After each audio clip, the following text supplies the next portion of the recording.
Welcome to Chat with Nat, Conversations That Count, the podcast where real conversations meet real life. I'm your host, Natalie Kime, an entrepreneur, financial strategist, caregiver, and advocate for living fully. And this show dives into the stories and strategies that shape who we are and how we thrive. Let's jump into this week's money tip, which is set up a U fund right alongside your emergency fund. An emergency fund covers life's surprises like car repairs, medical bills, but a U fund covers the investment in you. Whether it's therapy sessions, parenting classes, coaching, or a babysitter just so you can breathe, parents who invest in their emotional regulation also raise kids who thrive financially and emotionally. So protect your peace and your pockets. Now, this week's episode, I am so excited about. As parents, we've all been there. The meltdown in the grocery store aisle, the stress after a long day, and that desperate thought, how do I keep it together so my kids don't lose it too? Today, we're talking with Kristen Cook, MD, who's going to show us and talk to us about how to manage our emotional regulation, which sets the tone for our kids' success. Kristen is a pediatrician with 15 years of clinical experience and a thriving medical practice. She is the author of the upcoming book, Parenting Redefined, a guide to understanding and nurturing your child to help them thrive. She hosts Mom Doc Talk with Dr. Kristen Cook. Let me try that one more time. She hosts Mom Doc Talk with Dr. Kristen Cook, a weekly parenting podcast. Most importantly, she's a wife to Chad and a mom to Mason and Savannah. Kristen, welcome to the show. I'm so excited to have you here today. Thank you so much for having me. I am thrilled, and I love this new format that you have going on. Thank you. It's been so fun. I've gotten a ton of great feedback, and I know that people are going to love this episode because, look, first of all, I can't wait to get your book and read it as a mom of a young adult. My son is 24 years old, but I'll be honest, I don't know how many times in therapy, conversations with friends and other places I've said, man, I wish I had the maturity as a parent than that I have now.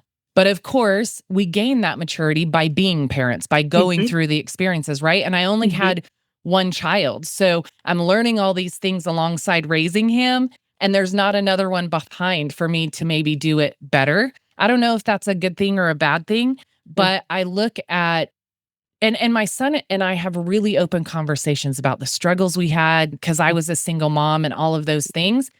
But I'm always looking to learn and find ways to help other people that are in the hands-on, full-time, everyday parenting process. And so that's why I think this conversation is going to be so important. It's why this topic was important for me to talk about with you, because life today is crazy enough, let alone when we're going through challenges with our kids or in ourselves and still trying to show up well as parents.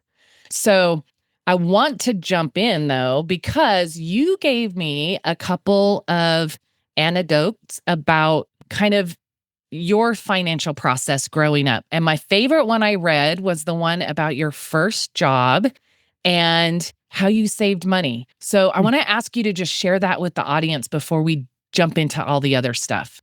Sure. So I have to give my parents a huge amount of credit. They were very insistent on teaching my brother and I about financial responsibility from a very, very young age. So when I started my first job, I was a shampoo girl at a local hair salon, making $5.25 an hour plus tips. And I would bring a homemade lunch every single shift. And I worked there for several years. And one day, one of the other shampoo girls was like, "Why do you always bring your lunch? We get tip money every time we work. Why don't you just go buy something?" And and there were a couple of snickers around the room. And I thought, okay, I got this. I go, well, because I've kept track, and those lunches that you spend your tip money on, I've saved over $1,000 by not doing that. Yeah. I love that. I love that. And I know you said nobody ever gave you a hard time about that again. Ever. In fact, some of the girls started bringing lunches from home. That's amazing. Yeah. those Yeah. little things. And that kind of refers back to my Mhm. money tip, right? Create that you Right. fund. That you fund is you want to go out and get lunch once in a Yeah. while. But if you don't Mhm. save along the way, you're Right. always going to be trying to find those nickels and Yeah. dimes in Mhm. between the bills that you Mhm. have to pay every month to Yeah. even enjoy the small things, Right. right? Well, and I So, love that tip because the U fund, my parents used to call it mad money. mm, Like, this is the money we're just gonna spend on things we want or things that, you know, we didn't necessarily budget for, but seem important now. yeah. I love that. I love Mhm. that. What a great example that they set. And Yeah. you pass that on even to your coworkers, in defense of why you were doing things, or in response, I should say, Right.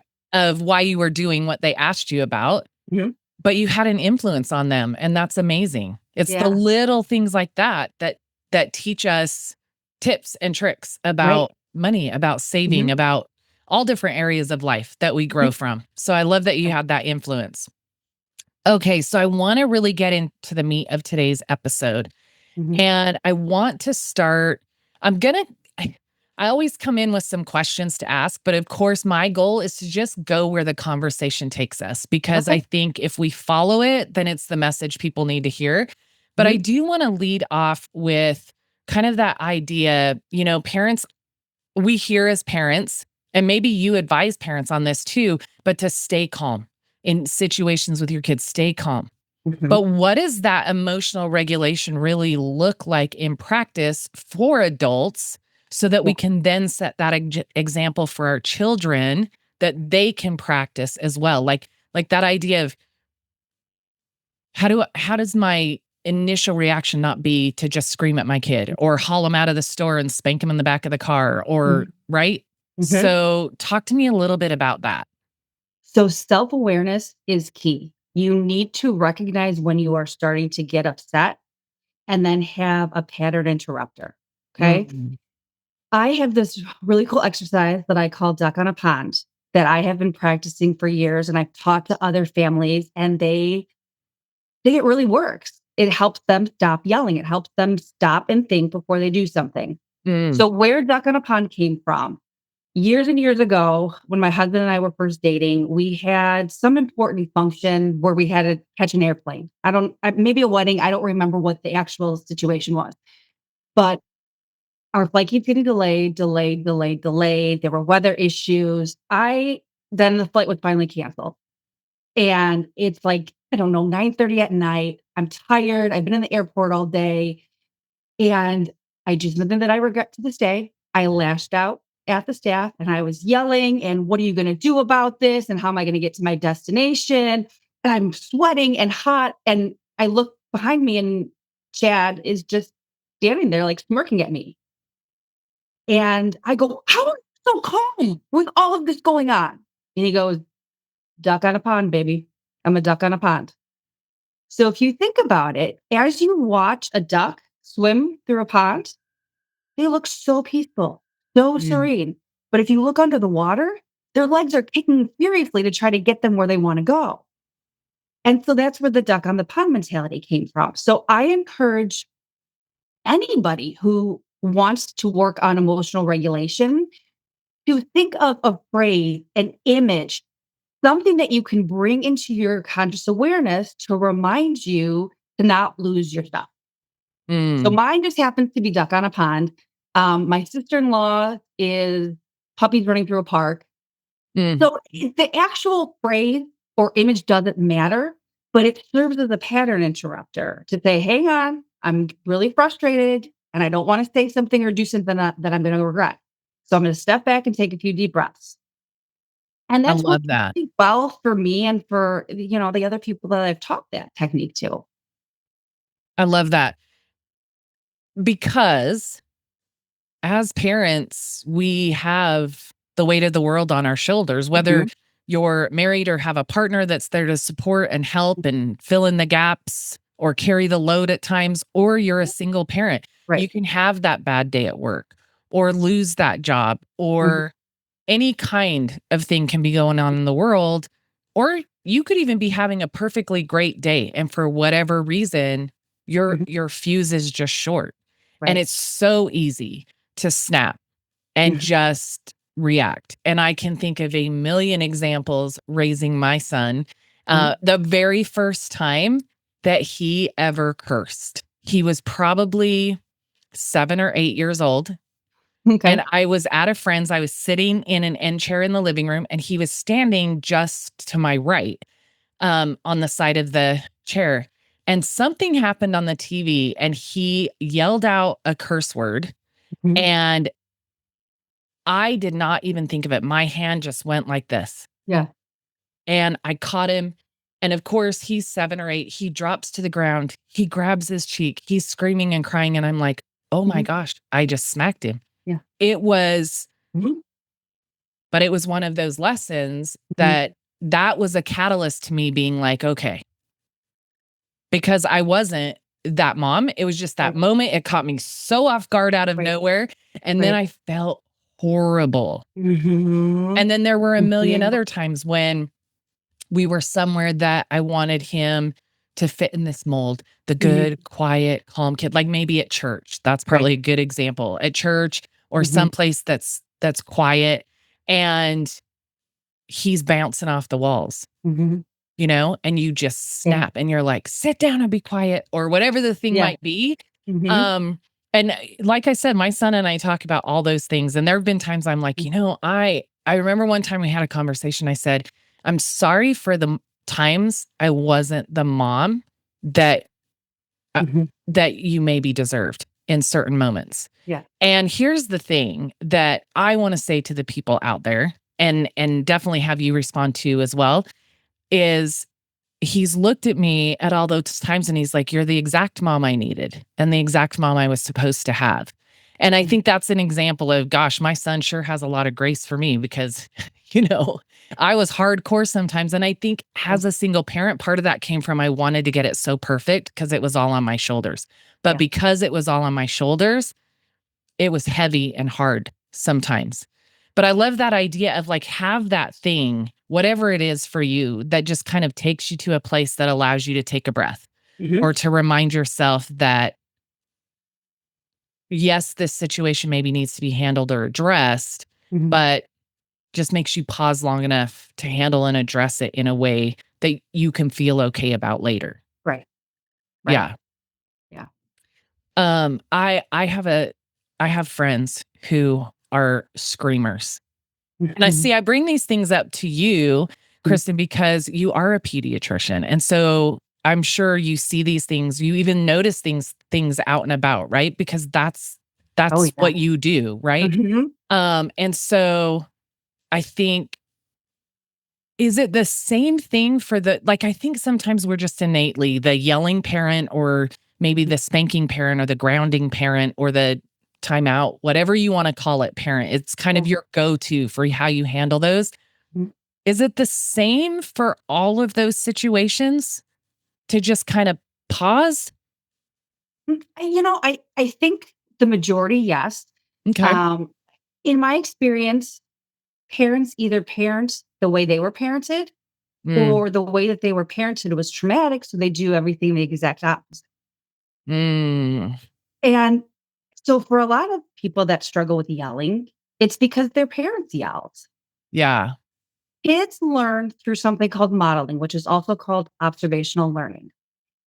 The human brain doesn't fully develop until a person is about 25 years old. So kids can't think Okay. like adults, which is why they don't act like adults. Yeah. You can't tell a 5-year-old not to yell when you yell at them every day of their life. Mm. And by the way, everyone yells at some point. There is no such thing as perfect parenting, but it's about the overall experience that you can create for your child. So if 85% Mm. of the time you don't yell, but the rest you do, well, the great majority is them experiencing you not yell. That's a good perspective. Yeah, It's, what are you doing the majority of the time? correct. Mhm. My mom was the "you wait till your dad gets home" when I was little. Mhm. And so we'd get sent to our rooms and we'd wait till our dad got home. He was Yeah. the punisher or the Mhm. disciplinarian, whatever you Sure. want to call him. Yeah. Um, and so, we'd kind of cower in our rooms the closer it got to the time dad was going to get home. Mhm.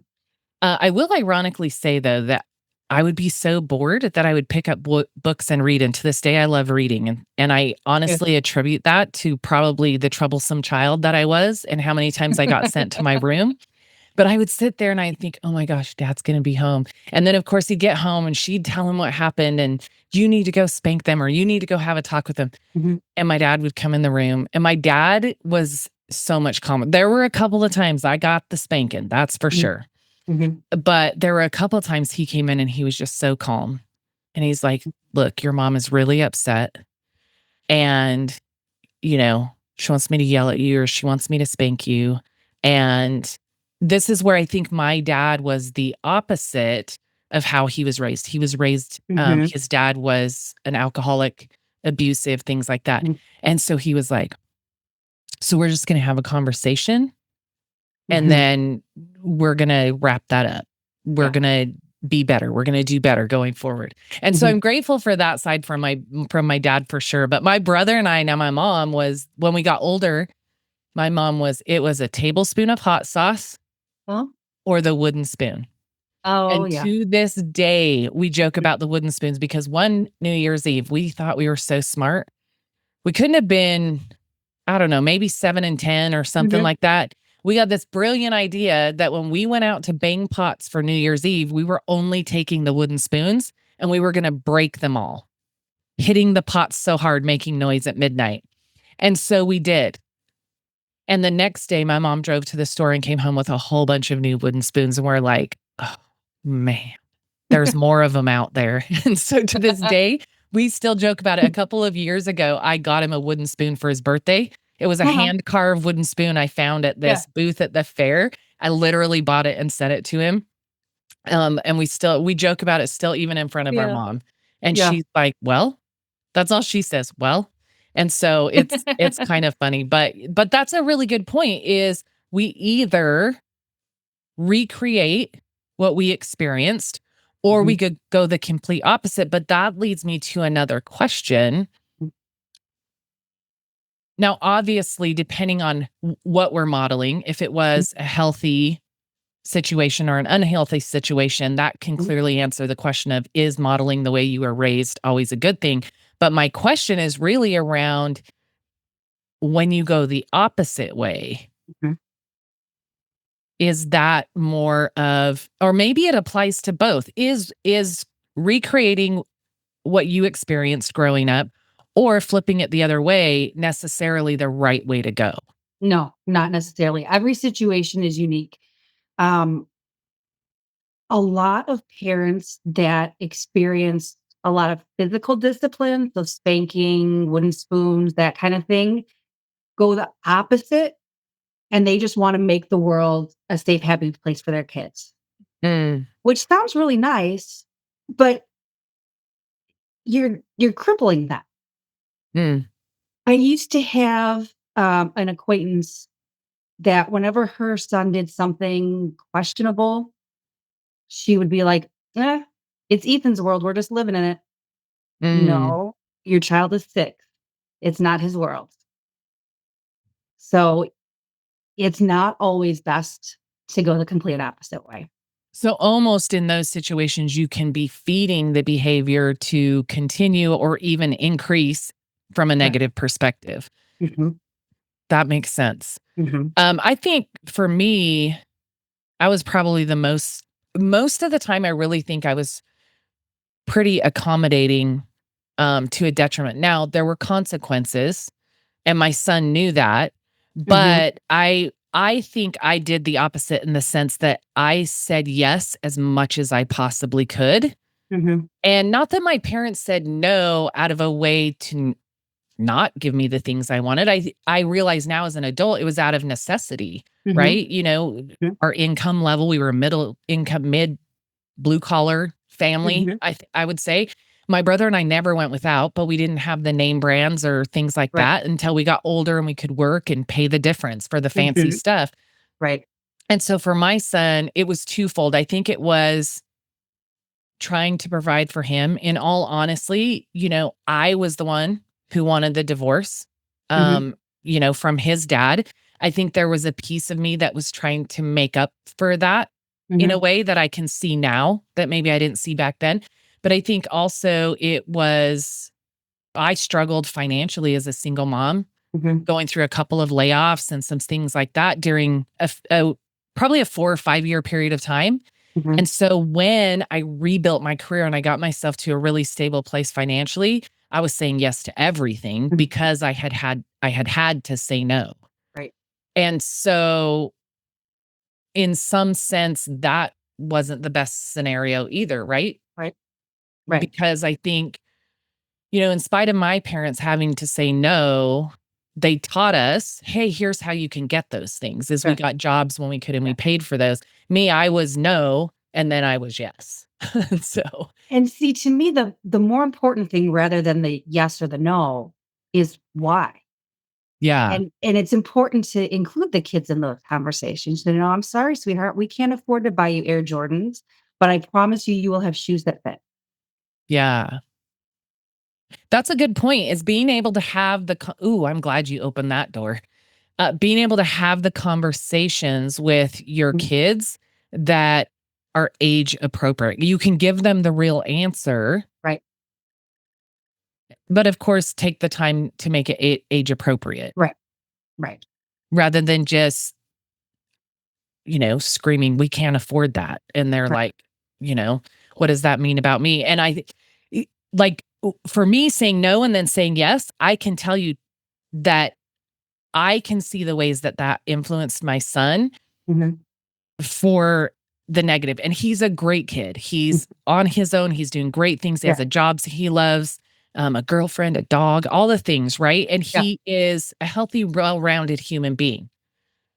However, I did not model that save for the things you want. Mhm. And so one of the things I am still now teaching him as a young adult is budgeting, Mhm. thinking about where your money's going and those Right. things, because it was so scarce for a period of time and then Mhm. it was so abundant for a period of time. Mhm. And so I never bridged that gap and kind of gave him that lesson. And I guess maybe Yeah. it's a little ironic that I'm in the financial world now and that's what I do for a living. Mhm. But I've been able to help him set up things that I didn't know about at his age. Mhm. But it's definitely still stepping in and filling those gaps now that he's an adult, that I think partially come from the way that I handled that when he Yeah, was but growing up. I'm a firm believer in the great majority of people do the best they can with the knowledge they have at the time. Yeah. And so for parents to beat themselves up over similar situations, don't do it. You did the best that you could with the information you had at the time. Yeah. That's true. That's true. I remember once bringing it up in a therapy session, and my therapist said, "Hold on. Didn't you tell me your son is a United States Marine?" And I said, "Yes." And they said, "Then I'm willing to bet that you did a pretty darn good job somewhere along the way." Yep. And that was a shift for me in thinking, and in this conversation, I'm bringing up some of the ways that I think maybe there were shortcomings for me as a parent, but that was a shift for me that I can name a million ways that I was an amazing parent. Mhm. And so to get back to where you open the door by saying, having the conversations, giving them the why so that they understand, I think does two things. One, it gives them that understanding. It makes them feel like they're a partner in maybe whatever's going on. You don't have to give them all the details. And that's where the age appropriate piece comes in. But it also, I think, makes them feel heard and answered, even though Mhm. the answer was not what they were looking for. Right. But it also opens the door for them to ask you other questions in the Mhm. future. Mhm. And that is one of the things that I'm the most proud of, that I would lay anything on the line and say it's the best thing that I ever did in raising my son. And it's that I told him, you can ask me anything at any time. Mhm. And believe me, that young man came home with some questions that knocked me off center. There were a Mhm. couple times I had to say, I'm going to give you an answer to that, but just give me a minute to think about it because some of Mhm, those questions I was like, I don't know how to answer that appropriately mhm, for an 8-year-old. And I had to go in the right, other room and sit and think for a minute. But what I found was, even though it took me a little time sometimes to get there, what I found was when I gave him an age appropriate answer, what I referenced already, he felt heard, he felt seen, he felt responded to. And when I did that, like sometimes they come up with some uncomfortable questions oh, yeah, about girls, about boys, about life, about why did you and dad get divorced, all of the things, right? mhm, Um, but if you can answer it in the age appropriate way that makes them feel like they were answered, it usually stops there. Now, it may resurface later when they're older and they can see other things. You can have different conversations, but to this day, I am the first phone call my son makes. mhm, Even as an active duty Marine serving 6,500 miles away for 3.5 years, I was the first phone call my son made, mhm, good or bad. yeah. So, do you, do you think that really leans into, for me, I feel like it did, but do you see that same thing as you're working with parents and kids? And yes, you're addressing medical concerns, but I'm sure you're addressing those behavioral things too, right? Because Yeah. those are happening all the time. So do Mhm, you see that same kind of progression of when you find ways to show up for your kids, whether it's answering the question or whatever the thing might be, that mhm, that does help to kind of bridge that gap between parent and child and strengthen the relationship going mhm. forward? Absolutely, absolutely, it does. Yeah. Yeah. I think So one go ahead. sorry. I think one of the most important things that a parent can learn to do is to try to view the world from their child's perspective and Mm, parent from that place. that's really good advice. That's really good advice. Can you give me kind of an example of how maybe somebody could do that? Yeah. So it does take a basic knowledge of neurocognitive development, psychosocial development, temperament. And those are all the things that I address in my book based on ages and kind of developmental patterns. But let me think of an example. So, a lot of parents in my medical practice get really, really concerned about picky eating, Mm, especially toddlers and preschoolers. They only want chicken nuggets. Last week, they would only eat peanut butter and jelly. Now they throw it on the floor. I don't know what to do. Well, to a toddler and a preschooler, new foods oftentimes are threatening. And when someone is threatened, what happens? Our brain instantly releases all of the chemical messengers that are responsible for the fight, flight, freeze response. mm. So, picky eating isn't a sign that a child is being defiant. It's just an expression of an overwhelmed brain. And most misbehavior in kids, especially younger ones, is simply an expression of an overwhelmed brain. That's a great example because I remember, here's something funny. My son, as a toddler and a baby, when he was going into baby food, Mhm, his favorite things were the green vegetables. mhm, He does not eat green veg. Now he'll eat a salad, mhm, but as a baby, his number one favorite vegetable, peas. He will mhm. not eat them unless they are sugar snap peas still in the shell. Sure. He will not eat peas. Mhm. It's a texture thing. Yeah. Um, and so, but I also remember looking back as he was getting older, his, I don't know if you'd say maybe it's just their brain developing and being more open to trying new things. But Mhm, I remember as he was getting into maybe his early teen years, things that I used to make or add to a dinner plate for myself that are things that weren't his preferences when he mhm, was younger. All of a sudden he said, "Can I try a bite of that?" mhm, And I remember him coming home. He would go to Utah every summer to spend the summer with his dad. And I remember, I want to say he was maybe 14 or 15. He went there for the summer. When he came home, he said, "Hey, mom, will you take me to get sushi sometime?" And I'm like, For real, I love sushi, Oh, Kristen. me too. I love sushi. Oh, yes. I Yes. never in a million years would have ever thought that my son as a teenager would want to go get sushi. Mhm. And he said, yeah, I think it was one of his aunts took him for sushi while he was there for the summer, and he loved it. Now, when we went, it was mostly the cooked stuff. Sure. And then, of course, as he continued to get older, he tried other new things. But it is interesting. And is that common too? Because you talked about food preferences or food aversion when they're young. And it does make sense that that fight or flight, I don't know what to do with this, so get away from me. Right. Right. Or that Right. spit out reaction when they're really Yes. small, they just spit it out Yep. or make a weird face and Mhm. then won't open their mouth when you try to feed them Mhm. the next Yeah. spoonful. Yeah. But is it common that you'll see one, that shift, of course, into liking more things, that it's a natural progression, and that's kinda Mhm. what you advise the parents, but then do you Yeah. also see things that maybe they liked when they were younger that they create aversions to as they get older? Is that also something typical? Yeah. It can, I mean, the great majority of toddlers and preschoolers, even younger school age children, are picky.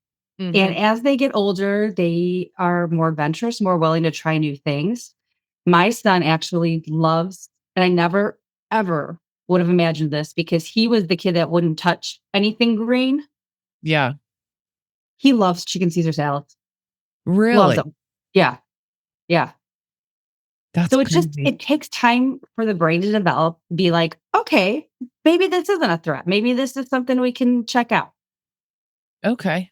Oh, Interesting. mhm, Well, good advice though, I think though, because there are a lot of parents that are trying to like, I don't know what to feed my kid. I want my kid to mhm. eat healthy things. Right, My kid won't eat healthy right. things. And so it's this Yeah, constant battle at dinner time, right? right, right. Or the you're going to sit there until you eat that and they end up Yeah. falling asleep on the table because they're just not going to eat it. Mhm, mhm. And so Yeah, sometimes it's just maybe picking your battles, right? right.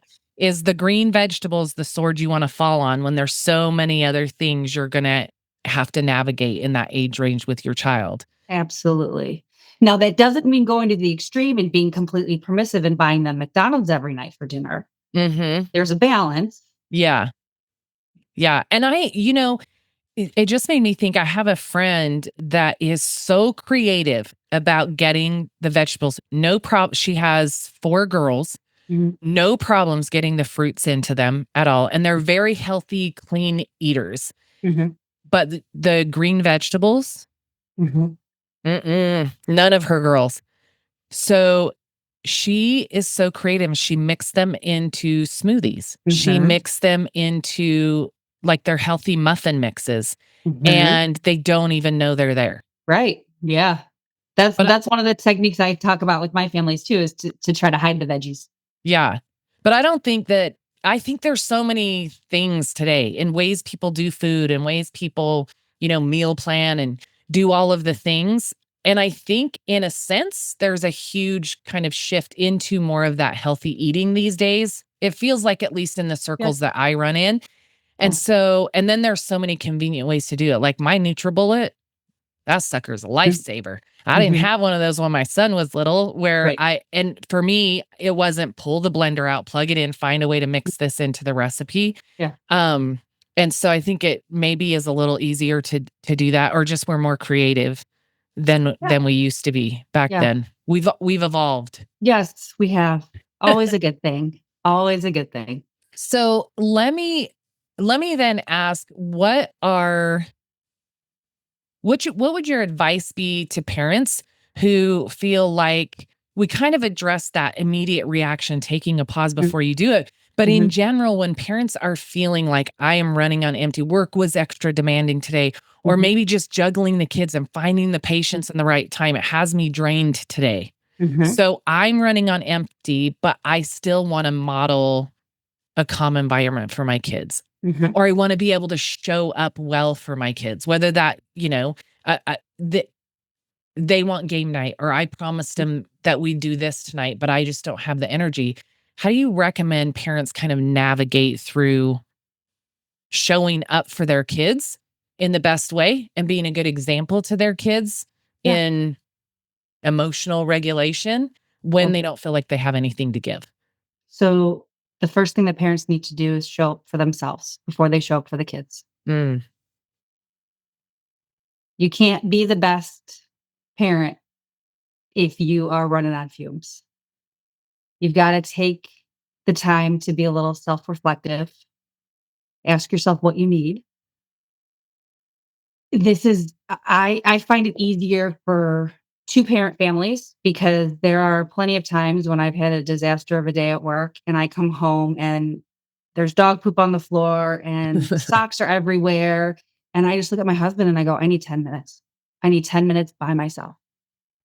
And then I employ the strategies that I know help me calm down and get my mental space in a place where I can now be the best mom and wife I can be, and just knowing yourself and taking that time. that's great advice.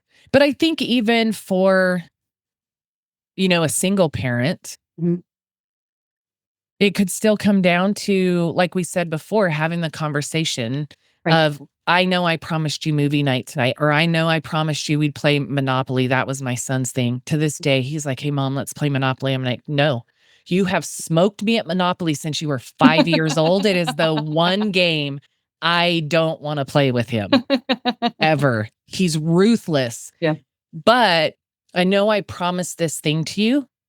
It was a little bit crazy for mom at work today. Is it okay if I go sit in my room and read for 15 minutes so I can kind of disconnect from work and then we can get to playing the game, or I can get dinner made and then we can play the game? Is it that same kind of that communication factor can be a part of that for the Yeah. single parents that don't Yes. have somebody to hand it off to? Absolutely. And start those conversations before your child is young enough to actually understand them, because then that will become your pattern. They'll be used to it. Correct. Yeah. Yeah. Correct. So, and the other thing too is don't necessarily ask for permission. Just say, we're going to have game night, but mommy needs 10 minutes to calm down first.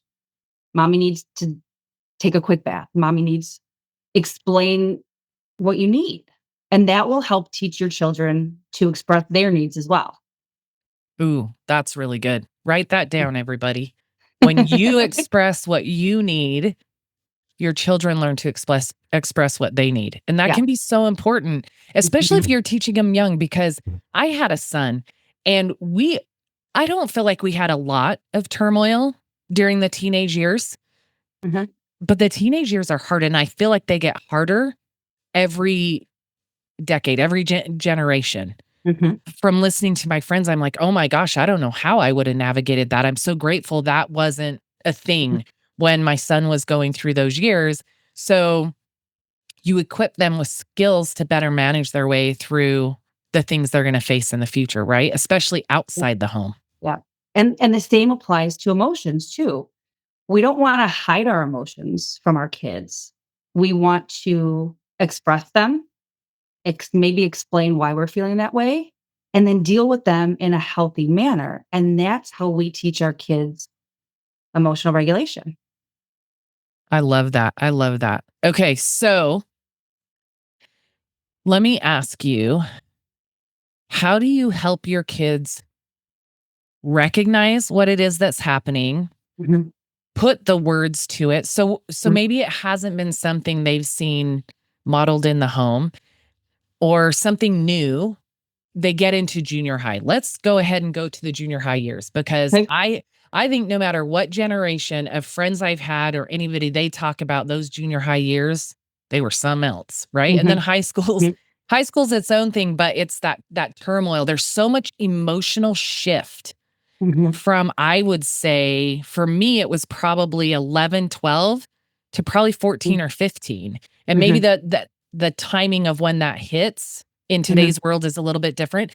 But there's kind of that maybe 2 to 4 years that can be really rough as kids Mhm. transition into this next level of life, that preteen age. Mhm. So, how do you help them recognize when something's going on, put a name to it, and then manage all of those big, huge emotions that come with it? The things that kind of help them Yeah. build that resilience. Yeah. So, emotional regulation is a skill. So, a young teenager is not going to be proficient in it. And they're still going to be prone at times to meltdowns. Mm. Back talk is a huge one, eye rolling, especially the girls. And it's about calling them out in a constructive way. So my son is 13 right now. Mason's 13. And he's a he's I just love this kid. I love my daughter just as much. He's typically a really chill kid, Mhm. except when it comes to football. And my husband is from Nebraska, so we never miss a Nebraska Cornhusker football game. Mhm. But it's not uncommon for Mason to lose his mind and scream at the TV. And that's okay, except when he starts saying derogatory things about the players or the other Mm. team. That's Mm. not okay. We don't turn to that level of disrespect in our house. We just don't do it. Yeah. So it's a lot of how would you feel if somebody said that about you? How would you feel if somebody did that to you? Yeah. And again, those are conversations that you can start before your child has the mental capacity to answer those questions. So for a toddler, let's say you have a 2-year-old and they got mad and they hit their sibling because their sibling wasn't sharing a toy. You get down to their level and you say, hitting hurts. Hitting is not nice. I bet you would feel sad if your sister hit you. And just kind of almost role playing those situations for them, Yeah. that really sets the building blocks of developing the skill of emotional regulation.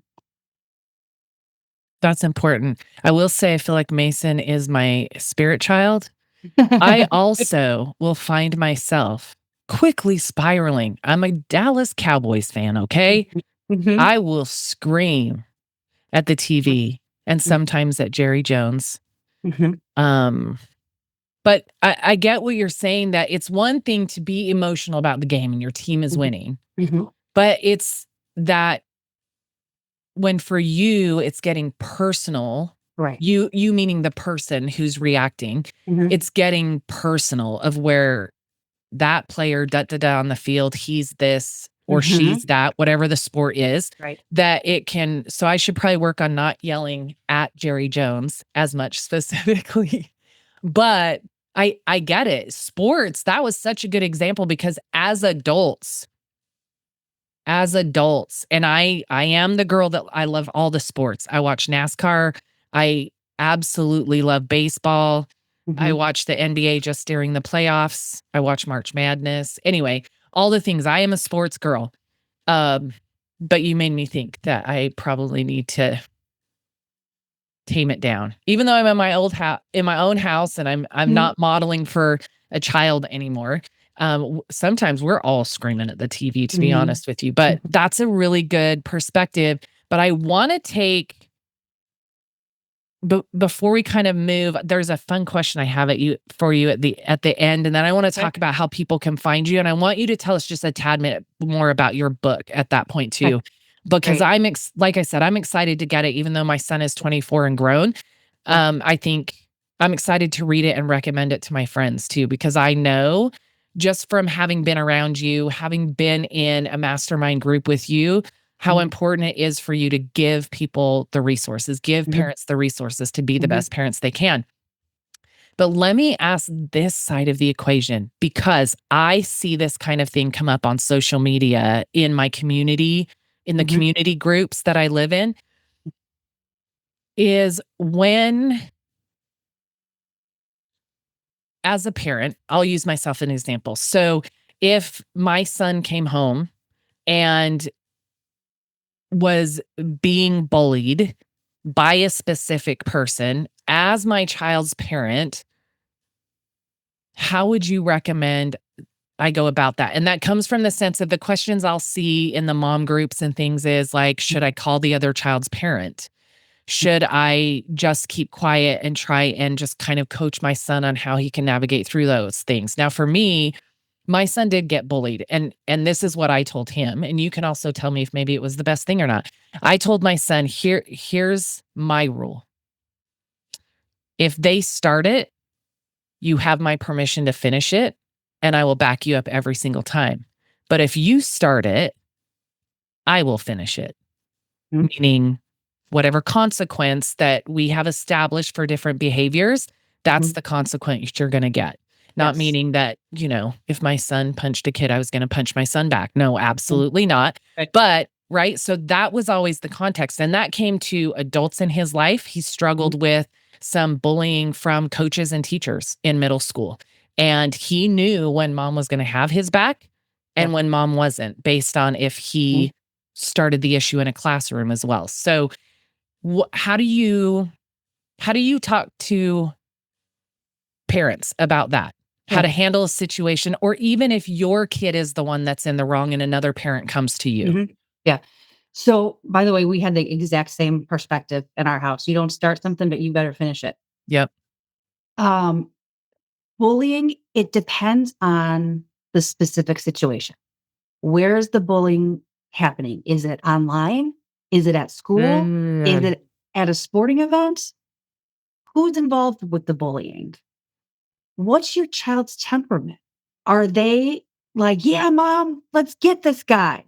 Or are they more, please don't do anything because it'll get worse? So you have mm, to put all those pieces together first before you kind of decide how to respond to it. But the one consistent thing that I tell my kids and all of my patients in in my practice, because unfortunately bullying comes up a lot. yeah. The one thing I tell everybody is the bullying is not about you. The person that is bullying you is struggling somewhere. Maybe they don't feel good about themselves. Maybe their parents are in the middle of a nasty divorce. Regardless of the situation, the bullying is not okay, but it's not really about you. Mm, And then the other thing that I tell people, and this is really challenging for those older school age teenagers because friend groups socially become so insanely important. they do. But the point I try to drive home is that the most important relationship you will ever have is the relationship that you have with yourself. Yeah. And I'm very fortunate. My kids go to an excellent school. They have SEL or social emotional learning built into their daily curriculum. We haven't had to deal with a lot of bullies in our home, but I know a lot of kids that have. Yeah. The response from the child and the parent is going to vary depending on the specific situation. And so do you think for parents too, it's how to navigate that? For example, say it is a child of somebody you know, or even a friend of yours. So I have Mhm. a very good friend. When our kids were little, they were two peas in a pod. We did everything together. She was also a single mom. When they got into middle school, you could not find two more opposite kids who ran in opposite groups. Mhm. And not that either one of them was doing things that were bad, they just went in completely different directions. And there was turmoil there. And we were able to navigate that as moms. We were great friends. We still did a lot together, but we did not try to force the kids to do things together the Yep. same way as they did when they were young. We would take them to their other friends or whatever, things like that. Mhm. But when as a parent, you're trying to determine whether or not you speak to another parent in a situation. I'm Mhm. guessing maybe it's the same thing. What's going on in that parent's home? Is that somebody I know to be maybe receptive? Because I know Mhm. for me, if a parent came to me about something with my son, Right. I would absolutely, it would be kind of the same approach of, is my Mhm. son starting or instigating something? Is Right. he responding to something? Right. But not every parent's like that. No. So is it that same No. thing if I feel like this is a parent I could approach, or maybe it's a parent I can't approach? How do I help my son navigate, or my Mhm. daughter, in my Yes. case, it was a son, Yeah. navigate this difficult situation better Right. because maybe that door's not open? So is Yeah. it kind of the same? Mm. Yeah. Okay. So when Mason was, I don't know, he was second or third grade. I was very close with his best friend's mom. Like we would together all the time, all the things. Well, this child had a habit of lying. And for like a week straight at aftercare, he would just dig into Mason. Just I don't remember what the comments were, but they were not kind. And after about a week, Mason had had enough and Mason hit him. Mm-hmm. Not okay. Again, You don't start it. you don't start it, but in a sense, he was kind of finishing it. But Yeah. regardless, Yeah. and my approach was just to cut contact. Yeah. I said I just because this was a woman that I know would not be receptive. In fact, after the incident, instead of calling me, her friend, she posted an insanely long Facebook post about how she didn't care if her kids were smart. She just wanted them to be like Jesus, blah, blah, blah, blah, blah. And I was like, okay, this is it. If you can't even call me, but you Mm-hmm. can blast my kid on social media, I'm done. I'm done. Yeah. Yeah. And I So, think that's a good point. In any area of life, whether it's kids, us as adults, right? If you can have the conversation, have the yes. conversation. Yeah. And if you can't, go ahead and exit stage left. You don't Right. have to announce it or force yourself into creating more turmoil or more Mhm. um conflict Right. in trying to kindly step out the door, right? Right. And that's where I said, I think I have more discernment in my life earlier on in this episode is that I'm okay with just walking away. And I didn't Mhm. used to be. I used to Right. feel like I deserve for my side to be heard. Yeah.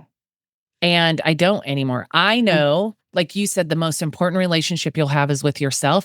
I know Mhm. within myself where I'm at, if I'm right or if I'm wrong. Mhm. And that's the most important thing for me. It's not worth all the other stuff sometimes. So I Mhm. love that. I love that. Yep.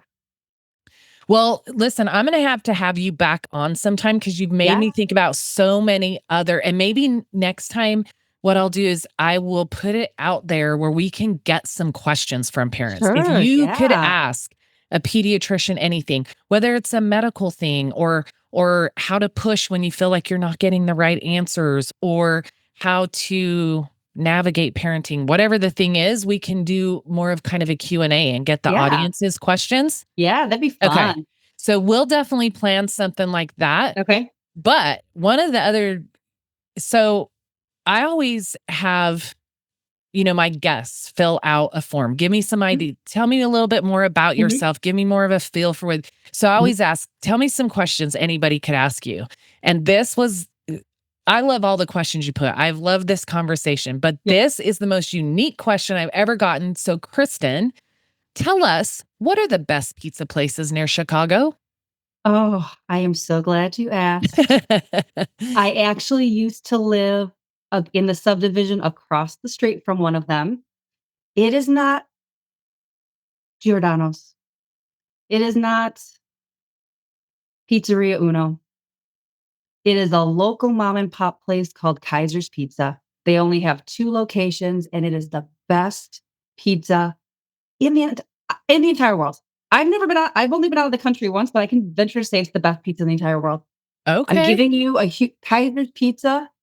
It's in Gurnee, Illinois, and their other location is Kenosha, Wisconsin. If you are anywhere near those cities, you have to go check it out. All right. Well, I know I've got some business partners up your way one of these days. I haven't been to Chicago in years. I've been there a couple times for work, but I've got to get up that way Yeah, to connect with some different people. So yeah. we'll plan a meetup and you Please. you can introduce me to Yes. it. And not only Kaiser's Pizza, but if you stay a couple of days, one of the best sushi places ever is located in our beautiful downtown. So we'll Okay. have to go there too. All right. You like I'm gonna lobster? You like I lobster? I love I don't eat Okay. I don't eat liver. Oh, no. But other than Yeah. that, Yeah. I'm open. Even if I Okay. haven't had it before, I'll try it. Okay. So, okay. So when I come, I'll have to plan my Yes. meetings and Yes. then stay an extra night. Yes. So we can do pizza one night and do sushi the Yeah. next day. We'll do a little Mhm. food tour. Yes, absolutely. I love it. I love Yeah. it.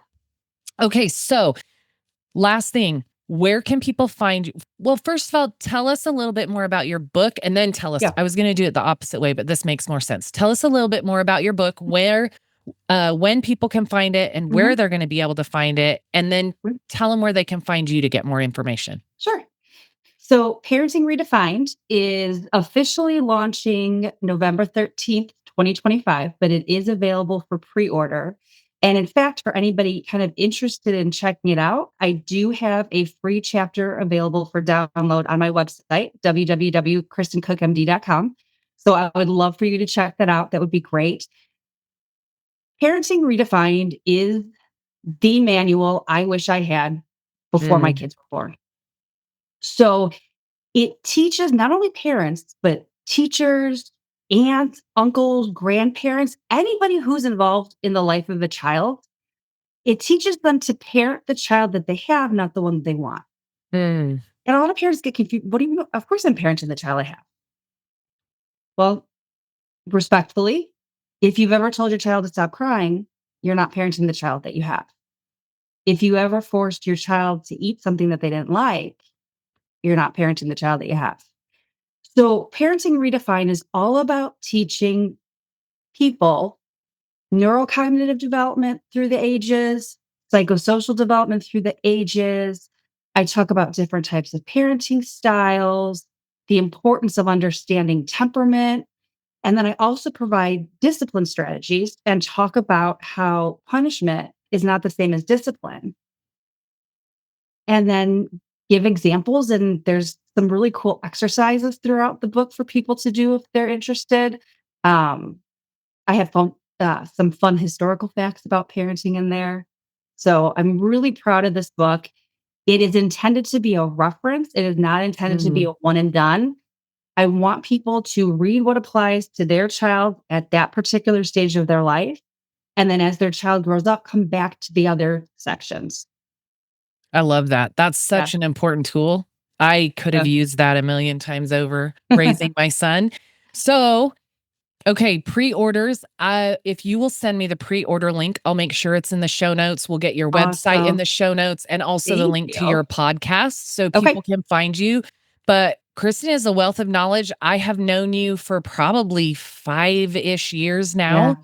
Yeah. And so many different kinds of conversations and things you've shared in different groups Mhm. that we've been in over the years. So I'm Yeah. extremely grateful to know you. That's why I felt like it was so important to have you talk to my audience, because if I were still raising a son in my home full time, or a child in my home full time, you are the person I would come to for Oh, advice and thank you. guidance to make Thank sure you. I'm plugged in the right areas in my community. So I encourage you guys, reach out to Kristen, Mhm.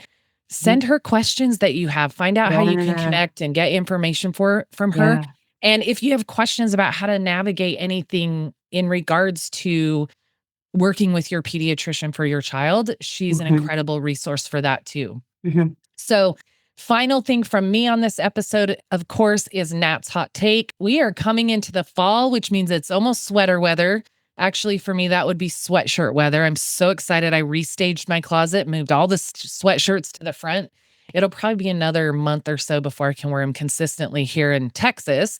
But as it gets colder, we stay in a little more. So if you're looking for ways to spend time with your family, fun things to do, game night is a great way to go. It's one of the things when my son and his girlfriend come over, we usually have Sunday dinner and then we'll sit down and play card games at the table. But I came across this that made me laugh. Family game night is supposed to bring us closer together. But let's be honest, nothing reveals true colors faster than a game of Uno. Skipping your kid is one thing, but slapping that +4 on your spouse, that's a bold marriage move. That made me laugh because just last week we were playing Phase 10 Flip. So if you know Phase 10 Flip's a whole other ball game. I was getting spanked in this game. And as a parent, I did not ever let my son win a game. Never, because I wanted him to learn from me how to react when you lose. And I am going to be brutally honest. I am a sore loser as an adult. I was so mad this last Sunday night with that game. Anyway, I came back and I wasn't the biggest loser of the entire game, but man, don't slap that +4 on your mom either. She doesn't like it. Or don't flip the cards right when she's about ready to lay down her hand and go out. Not that Mhm. you know, but just don't do it, okay? So I want to thank you guys for being here with us today. If this conversation gave you hope or a new tool for your parenting journey, don't keep it to yourself. Share this episode with a friend who needs it. And parents, remember, protecting your money matters, but protecting your peace is priceless. Go ahead and subscribe to Chat with Nat for more conversations that count, and let's keep building families that thrive emotionally, financially, and beyond. Make sure you reach out to follow up with Kristen with any questions. Get a copy of her book. It sounds to me like it's perfect timing to get it as a stocking stuffer for all the parents in your life. So until next time, take care of yourself and don't forget to make room for joy.